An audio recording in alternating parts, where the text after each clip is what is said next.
Well, you guys, Gary the 7.3 is in the process of making a comeback. Don't mind my extreme redneck setup here and my horrible mess, but trust me, I know what's going on and I have it organized.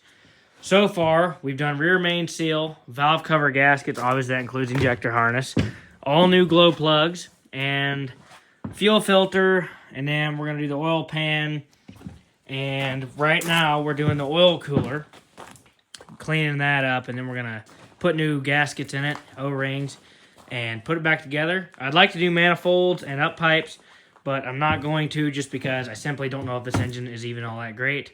So we're just going to slap all these new gaskets in, hope for the best, throw this thing in, and see what happens. So stay tuned.